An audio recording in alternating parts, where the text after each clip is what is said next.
презентацию нам представит профессор Эйнар Сивертсэн из клиники в Осло, из Норвегии. Пожалуйста, ваша презентация.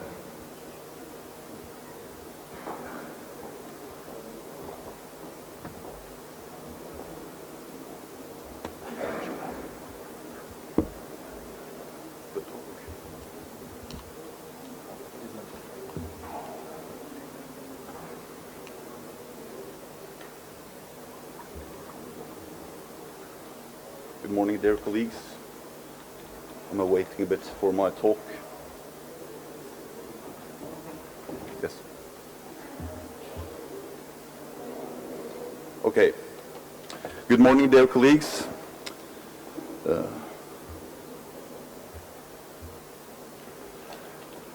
In this talk, I will first go through some general aspects regarding high tibial osteotomy for osteoarthritis in the various aligned knees.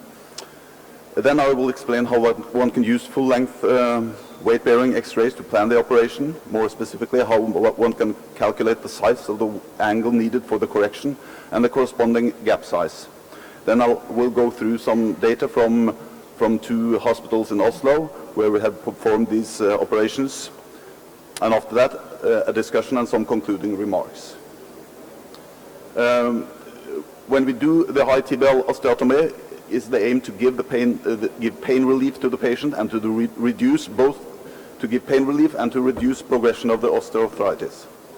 This is performed by unloading the damaged part of the joint by correcting the mechanical axis or weight-bearing line.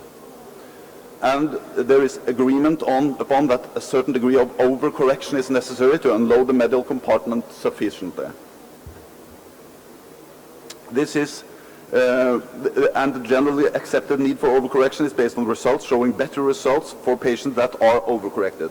This was shown by Coventry in 1993, where there was a considerable risk of failure of proximal tibial high osteotomy if the alignment is not overcorrected to at least 8 degrees of valgus, and also if the patient is substantially overweight. And Fujisawa performed arthroscopies in knees that had high tibial osteotomies, and he found that the ideal alignment was when the weight-bearing line was 30 to 40% lateral to the midpoint, which corresponds to approximately 60 to 70% lateral to the medial cortex. But the problem is that there is a high variability of postoperative axis alignment after high tibial osteotomy. And it is quite common that an underside postoperative axis is reached. For example, Chang et al., they reported that 75.8% of the patients were corrected within the target range using computer navigation, compared to 66.2% when they used conventional method.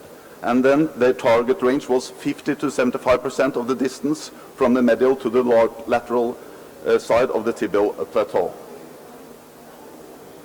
And the variability is due to several reasons, and the quality of the preoperative planning is probably a factor. And when we evaluate results in groups to see if they are good or bad, then we can talk about accuracy, which is the spreading of the results, or precision, which is how the mean is. How the mean of the results is. And the problem could be poor accuracy, poor precision, or a combination of both when we have many outliers. So, when we plan such an operation and perform intraoperative control, we follow the following scheme. We first aim at a target, and due to Fujisawa, it's commonly accepted that a weight-bearing line 62.5% from the medial cortex is a good aim. Then we calculate the correction angle needed, and then we calculate the size of the wedge. And for opening wedge, this is the gap of the wedge. And during the operation, we perform some sort of intraoperative control and assessment of the weight-bearing line. And the traditional method has been the cable method, which is performed under image intensification. So there are 2 main methods to plan the operation when we are using the weight-bearing line as a goal. The first, the Dugdale method, and then a line is drawn from the center of the hip through the desired place for the weight-bearing line post-operation. and this is 62.5% from the medial cortex. Then we draw a line from the center of the ankle through the same point, and the angle between those two lines is the correction angle. And then we determine the size of the wedge. And the traditional method is to say that 1 millimeter of the correction angle is 1 degree. Or we could do trigonometric methods, or we could measure on calibrated images, as is done here. The other method is called miniature method, and it's a little more complicated. We start with the line A from the center of the hip through the side place for the weight-bearing line and to the height of the ankle joint line. Then we define the hinge point of the osteotomy, which is on the lateral cortex for opening wedge osteotomies or the medial cortex for closing wedge osteotomies. And this point is connected to the center of the ankle joint and to the end of line A. And the angle between those two lines is the correction angle. And then we determine the size of the wedge as we did for the Dugdale method. We have the first data set is from an RCT that where we compared opening wedge and closing wedge osteotomies at Martina Hansens Hospital in Norway. Then there, the point was to compare those two methods, but that is not the subject of this talk, and we did not find any differences between the methods. And in this study, the correction angle was determined by the Dugdale method, and the size of the wedge was calculated by trigonometric methods, whereas tibial width was measured on calibrated images. And we used the pedal plate for fixation in opening wedge osteotomies and staples in closing wedge. And these histograms show the locations of the weight-bearing lines before and after the operation. When we assess the results, we notice that there seem to be certain degrees of spreading. Moreover, there are more undercorrections than overcorrections in the results. Those we are here showing the target range, which is from 50 to 75% from the medial cortex. And we here got 67% of the patients within the target range postoperatively. In the paper, this was reflected by the mean undercorrection, which was about 3 degrees, both in the closing wedge and opening wedge group. And that was the difference between the planned correction using Dugdale and the achieved correction. We then investigated whether this undercorrection was dependent on the size of the correction, and indeed it was. We saw that for large correction, which is on the left side, there was a high risk of undercorrecting the patient, whereas for moderate corrections, this risk was smaller.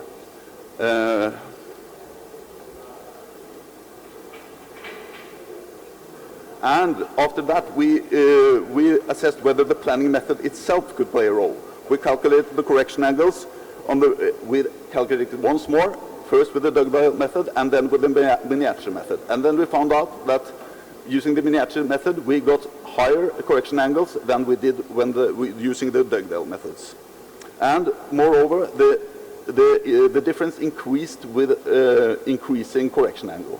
We have the correction angle on the x-axis and the difference between the two methods on the y-axis.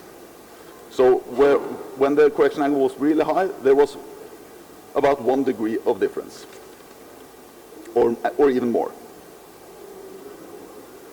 And the use of the planning methods could thus explain a part of the undercorrection.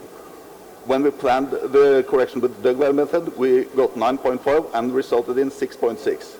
This was an undercorrection of approximately 2.9. But when we predicted the achieved correction using the corresponding miniature angles, we got 7.1, which would have been an undercorrection of approximately 2.4. Thus, the part of the undercorrection that could be accounted for by using the wrong method, the Dugdale method, instead of the miniature method, was approximately 15%. The other study wasn't really a study, but this was osteotomies performed at Lovisenberg Hospital. And this was 159 patients with pre- and post-operative weight-bearing long images, hip, knee, ankle images. And here the correction angle was calculated by the miniature method. And the size of the gap and wedge was read out of the calibrated images. So, and the patients was followed up in the quality register of our department. And all operations was performed using opening wedge, and the fixation was with Tomafix. This is the same histograms showing that,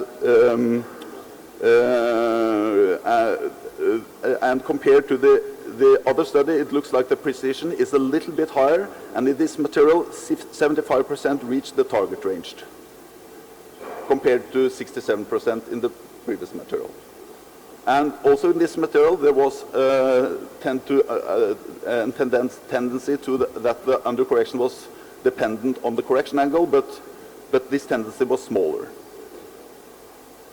Okay, when we compare the data from the two cohorts, we see that where in the first cohort we used the Dugdale method, and in the second cohort we used the miniature method. We see that the average weight-bearing line is significantly higher in the second material, but the spreading of the data is approximately the same. And a standard deviation of 11 points is quite high, and that means that even if we had hit the 62.5 point exactly, we would still have had quite many outliers.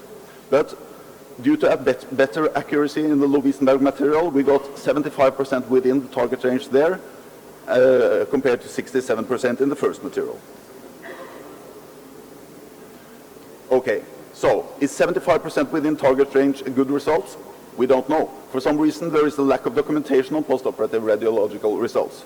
And could the perioperative planning and determination of the opening gap be improved? Nikolai Nikolaevich showed us that you could use patient-specific instruments or computer navigation, and this could probably improve the results a little bit. But how much, we don't know. And there are quite many patients in this material with slightly undercorrected knees, with weight-bearing lines about 40 to 50% from the medial cortex. What is the clinical importance of this? Is even the 50 to 75% target range correct? We don't know that. Could improved operative control improve the accuracy or the precision? Okay. To conclude, this is not a very easy operation. It's quite difficult to hit the target range correctly. But the data could indicate that the correct and thorough preoperative planning is of importance. And my recommendation is not to use the Dugdale method, use the miniature method. And when you decide the size of the gap, don't use the 1 millimeter per 1 degree. That is probably not a very good rule.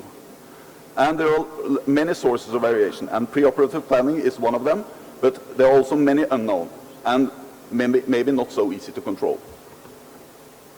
Thank you very much. Thank you, Andreas and Joey Vas.